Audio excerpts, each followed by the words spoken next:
Neil, you must be leaving here scratching your head, wondering how you're going away empty-handed. I'm very frustrated. In terms of the performance, it was everything I wanted. In terms of the result, it's everything I didn't want. And we have to change that, because we can't keep dominating games and coming away with nothing. And we have dominated the game. And our play, right up until the most important bit, which is the final ball or the finish, was lacking. It needs to change. We are where we are because of the malaise that has gone through the players, but we're changing that. But we need to find a recipe to kill teams off, because we've come here to a team that are 8th in the table and totally dominated. Second half, it was the Alamo, but we couldn't find the equaliser. I was switched off for 2 goals as well. So there's pros and cons. Overall pleased, really disappointed we lost.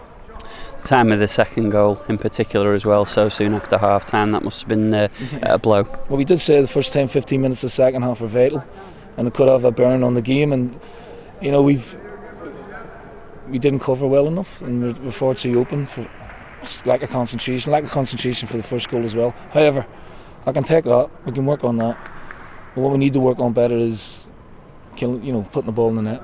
Now, that's a centre half and a left back who've scored for me in the 2 games. I need my forward players or forward thinking players to add goals to all the good player that was there tonight again. I think it's a lack of composure maybe in the final third. Yes, absolutely. And I can't give that to him, but it needs to change. You can work on it all week, but on match days it's down to the individual, and too many times we're sclaffing at things and rushing it and not picking the right pass when we get into wonderful positions. And even at the end, I don't know how many corners we had. Our set piece delivery should have been better, and that's something we haven't had time to work on really with the players, to be fair. So there's a lot of encouragement, but again, we can't keep losing games.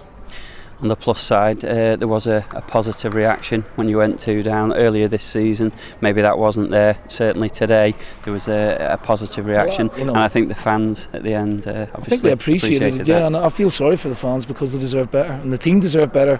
But that's football. Bob just came up to me there after the game and said he watched us at Fulham 3 weeks ago. He said totally different team. So I'm pretty sure Charlton are counting their lucky stars to have come away with a win. But it's no consolation to myself, and we need to go to we've got Brentford at home, and we need to win the game. And that's the one consolation in this league, isn't it? The games come thick and fast, and a chance at the weekend to hopefully pick up 3 points. It's a good consolation, but it doesn't give you much time again to work on things on the training ground. So we haven't had any time really, So we thought about changing the team, but Joe Mason pulled out this morning with a hamstring strain, so we're hoping that he'll be fit for the weekend. And I think he'll add a little bit of firepower to what we have already. But there wasn't any poor performances, I mean, you could pick all the team and say, yeah, it was a good game. Just that bit, the most important bit, is missing, and we need to find it.